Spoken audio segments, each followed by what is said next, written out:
Hey guys, welcome to Neat Movie News. My name is Dean Thomas. His name is Dean. We like Dean.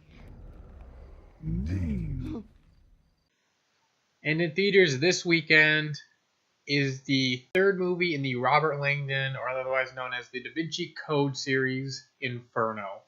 There's a switch. If you throw it, half the people on Earth will die.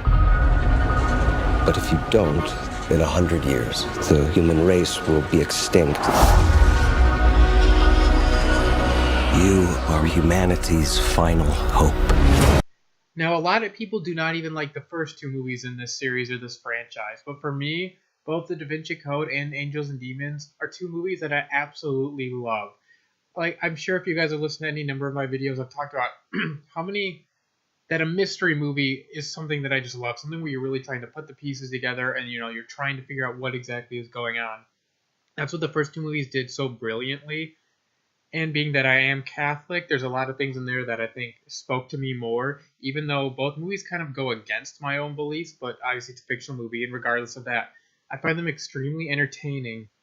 And some of the things in the reveals those movies use almost makes you question whether or not they're real or not, and that's how good the storytelling is. Obviously, it's a work of fiction, but it's told in a way that made me question things certain times here and there, and that's what I loved about those movies so much. And that's kind of what I disliked about Inferno, because this movie got away from the Catholic element. It kind of got into more of like historical work and research and that sort of stuff. I mean, there's still a couple of Catholic or Christian underlinings to the plot, sort of, but it got away from that, and it also got away from the mystery solving and got more towards like a spy thriller. Yes, there was always kind of like a chase, or they really were, time was against them in the first 2 weeks, but this one felt more like they would come across something here and there, they'd figure it out real quickly, and then it was just kind of like a race to who gets there first, make sure we don't get caught. So it had more of a spy thriller vibe than this like detective mystery solving sort of thing, obviously with some high stakes. And so that really disappointed me, and I think part of that was because obviously it's based on the book, and the book just tried to take the character of Robert Langdon, played by Tom Hanks, in a completely different direction, and it just really didn't work for me.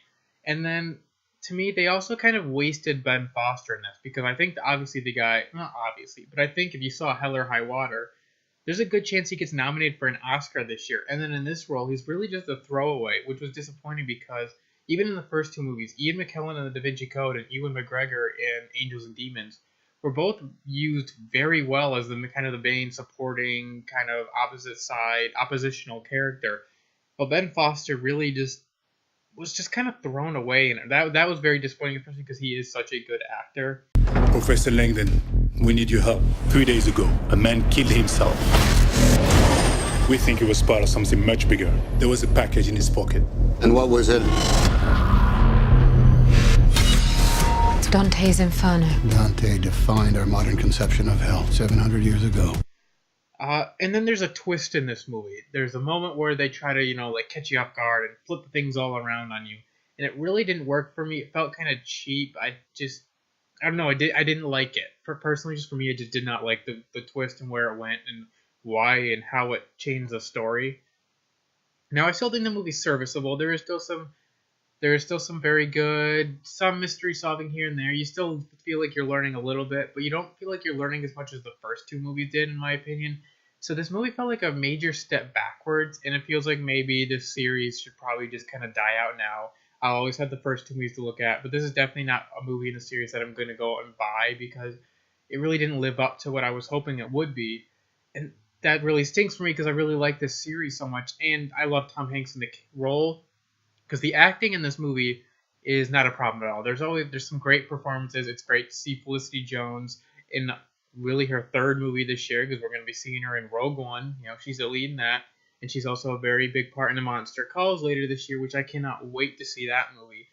And she's very good in this movie, but it's just not a movie that really was going to put these actors' talents on, and wasn't going to put a spotlight on them. Although I still thought they were very good and they were very serviceable. But for me, Inferno was just a pretty major letdown overall. I think if you caught it on cable or something, you could enjoy it for the most part. But it was nowhere near the level of Da Vinci Code or Angels and Demons, for me at least. So when I score this thing, I can't quite get it to fresh on Rotten Tomatoes, which would be a 60%. So I'm going to come in right under that at a 55%. I mean, it's still entertaining.